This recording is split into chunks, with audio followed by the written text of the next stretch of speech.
Como ya sabemos, hoy llega a la Casa Blanca un fascista que ha impuesto en el mundo una neocorriente de segregación racial, de imposición económica, de sanciones económicas, de amenaza a los pueblos de Latinoamérica y de Europa, y en particular ha amenazado a nuestro territorio, a nuestra autodeterminación, a nuestro canal y a lo que nos pertenece. A finales del siglo XIX y durante todo el siglo XX, Panamá fue objeto de agresiones permanentes por parte del gobierno norteamericano y de las tropas norteamericanas.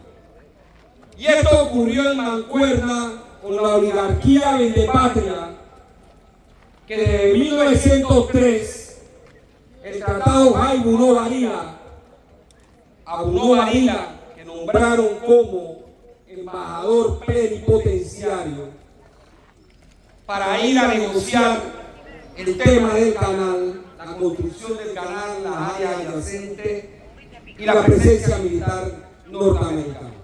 Ese tratado había sido rechazado por el Congreso en Bogotá, y como fue rechazado, entonces echaron mano de sus empleados que tenían en el ferrocarril de Panamá, me refiero a Manuel Amador Guerrero, y otros, para que se firmara el tratado negociado en Bogotá. ¿Y por qué se había rechazado en Bogotá?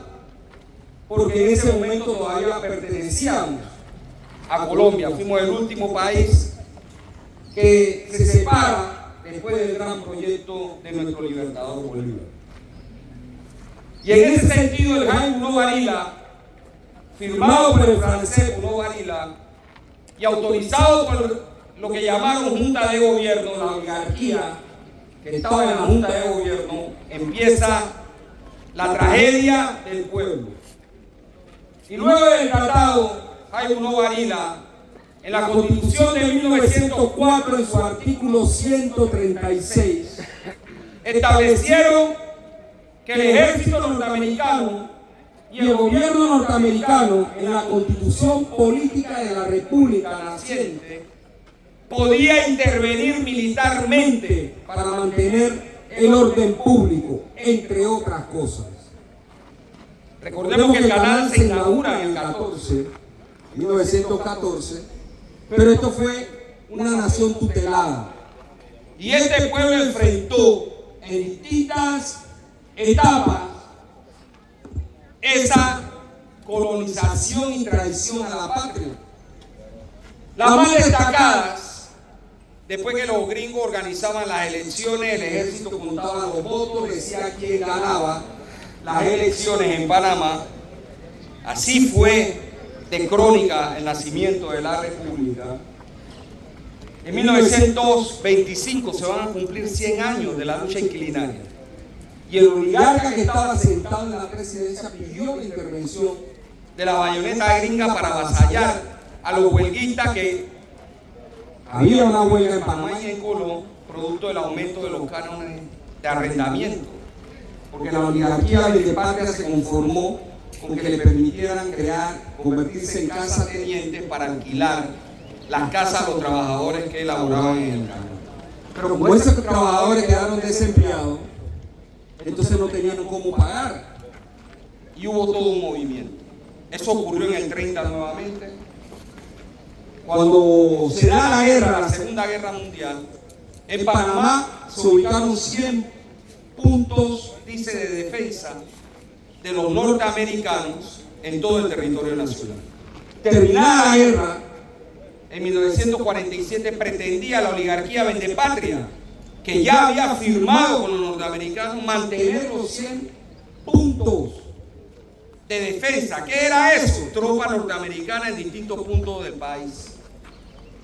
Y en el 47, el 12 de diciembre, el pueblo se levantó contra esa afrenta nacional y derrotó en la asamblea. La asamblea rechazó el tratado que ya había firmado la oligarquía vendepatria.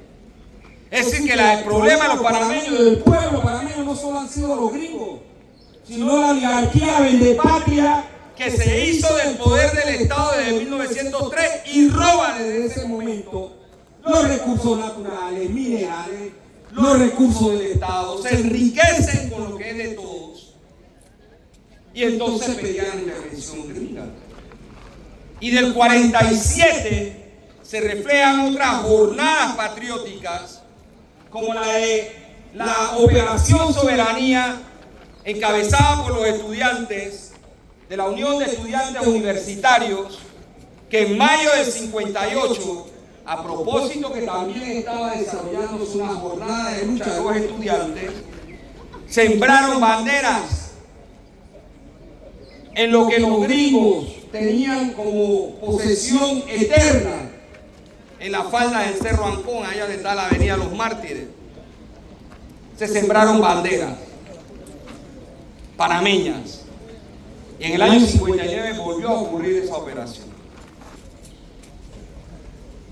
Estos acontecimientos y la organización del movimiento estudiantil, en el 47 también se creó la Federación de Estudiantes de Panamá. Entre otros, Floyd Brito estaba presente, Polidoro Pinzón y otros dirigentes de la talla de estos revolucionarios crearon un movimiento juvenil estudiantil. Y con ese movimiento estudiantil era la vanguardia de la lucha por la soberanía y la autodeterminación, la salida de los norteamericanos del canal panameño y regresar las áreas que rodeaban el canal. En el año 64 se da lo que conocemos que es el 9 de enero del 64, 9, 10, 11 y 12, en donde el pueblo enfrenta a la tropa gringa con palos y piedras, y estamos enfrentando al ejército más poderoso del mundo y que sigue siendo lo demás. Bueno, ahora China lo supera y Rusia también, pero ha sido uno de los ejércitos más poderosos del mundo. Y allí el mundo conoció por fin una reclamación histórica del pueblo panameño de su soberanía, de su canal, de la salida de la tropa norteamericana. En el 67, en La Habana, la juventud revolucionaria de toda América Latina y de lo que se conocía como los países del tercer mundo organizaron un evento. Se llamó OLAS, Organización Latinoamericana de Solidaridad. Y ahí el dirigente Floyd Brito, quien había accesado a una versión en inglés de un tratado del canal, se tradujo en La Habana al español y resulta ser que era una nueva traición de la oligarquía negociada a espaldas del pueblo panameño con relación al tema del canal de Panamá. Eso se derrotó también en ese momento.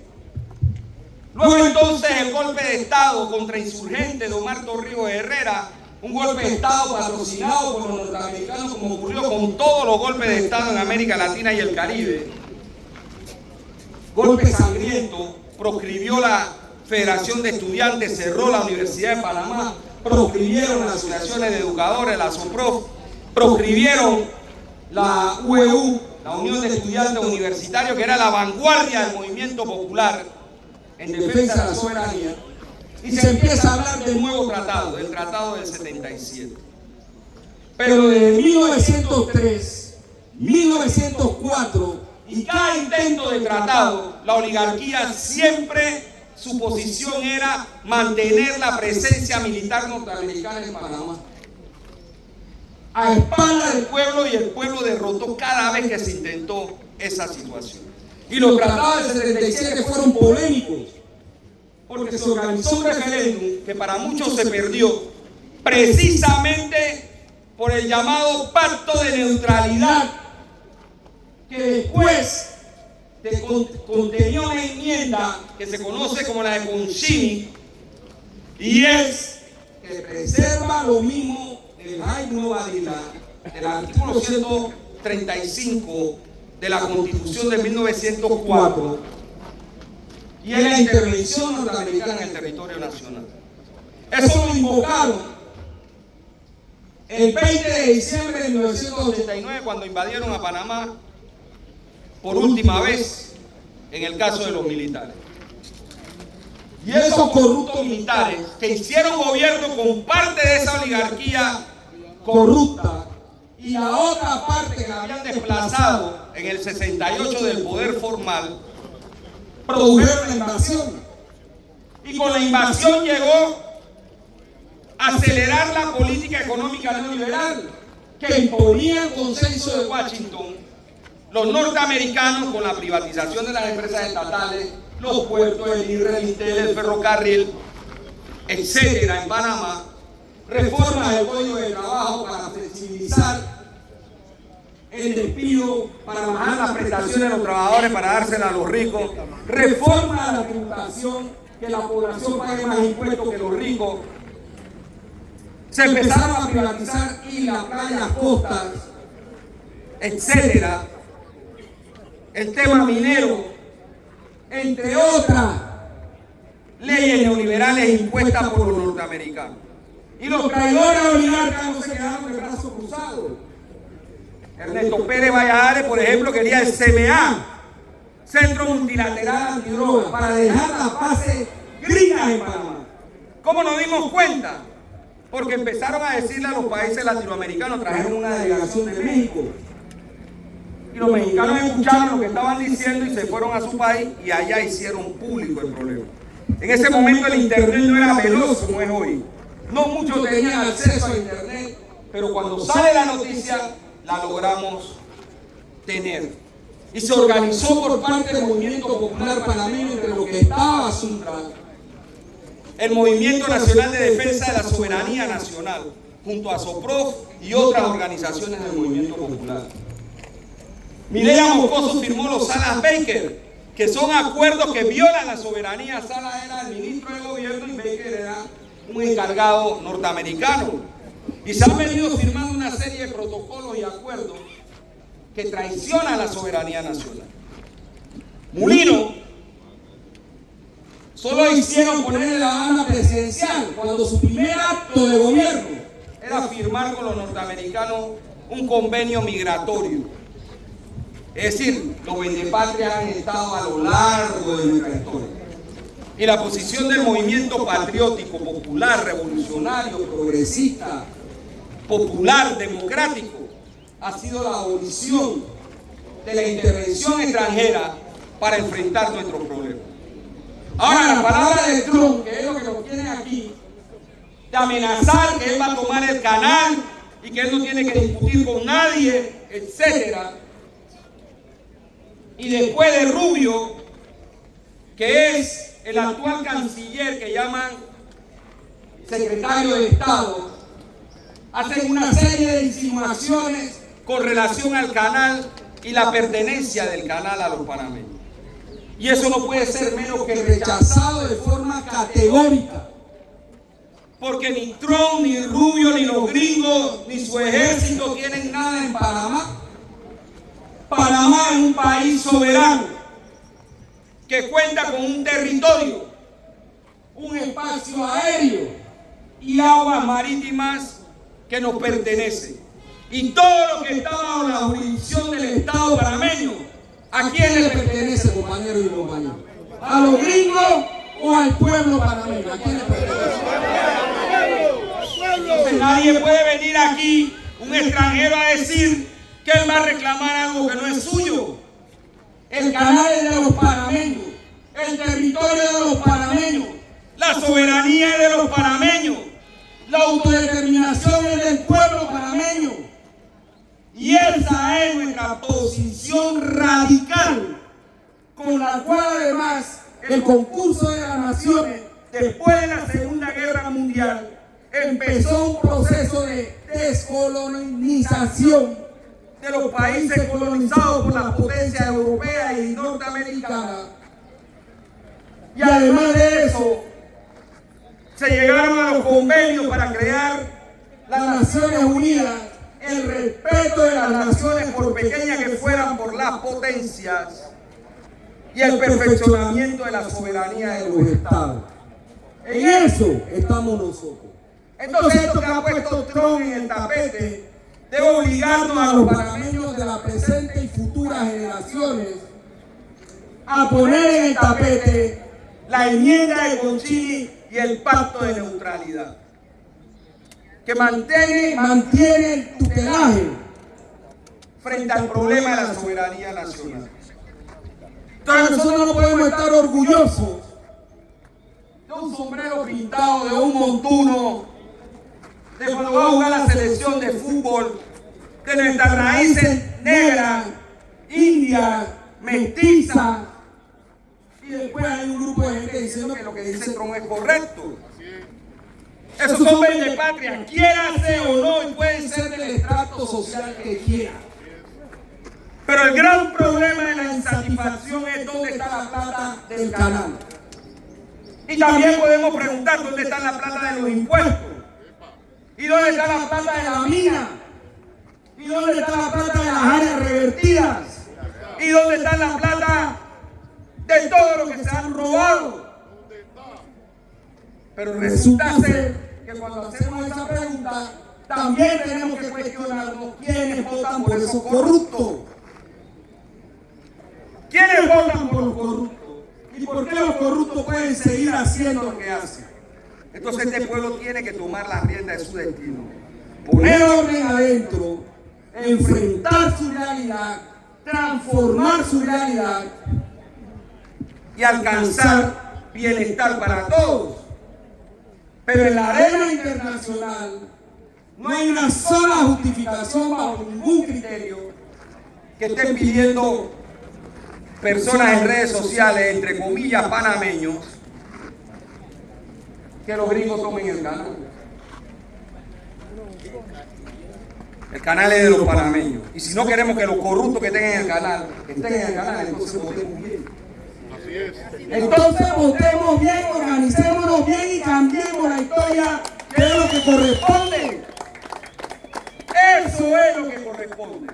Y luego entonces nuestro discurso es el mismo, de la generación de los indios, los negros, los mestizos, como Urracá, Quibiambe, Nonomete, se resistieron al imperio español. Como Mandinga, Bayano, los negros, los cimarrones que se resistieron al imperio español. Como Pedro Prestán en Colón, Victoriano Lorenzo, y así una cantidad de héroes del pueblo. Esa es nuestra posición. Y esto tiene que llegarle a Trump, porque él sí sabe que tiene aquí a una oligarquía genuflexa de rodillas, capaz de vender al país no una vez, lo han intentado a lo largo de 1903 hasta aquí. Pero la posición del pueblo nace y renace de generación en generación. Y la lucha contra la mina del año 23, uno de los aspectos fundamentales fue la soberanía nacional y un enclave minero de First Quantum en el territorio nacional. First Quantum, su ley eran ellos, su imposición. ¿Gracias a quién? A la oligarquía corrupta. Gracias al contrato que hizo Pérez Valladares. Y de ahí todos los gobiernos mantuvieron ese contrato. Y la Corte demoró 20 años en dar un fallo. ¿Por qué? Porque cuando se trata de vender a la patria, a ellos no les interesa leyes ni constitución. La venden y punto.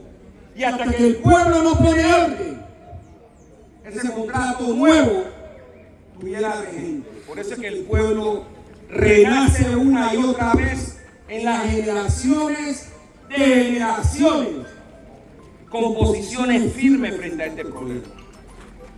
Quiero terminar con el tema del seguro. La reforma neoliberal de privatización del seguro son parte del consenso de Washington. ¿Qué es el consenso de Washington? el triunfo de los norteamericanos en la Guerra Fría. Se desintegra la Unión Soviética y se avanza con el modelo económico neoliberal a través de imponer privatizaciones a las cosas que son del pueblo. Y esa misma privatización, fuerza a partir del 90 y que estamos discutiendo en el 2025, es parte de ese consenso. ¿Consenso de quién? De los oligarcas latinoamericanos, junto con la Escuela de Chicago de Economía, los Chicago Boys, como se les conoce, para imponer este modelo. Claro, nosotros no podemos ver la vida aislada. No es que ahora nos quieren quitar el seguro, no. Eso lo planearon allá.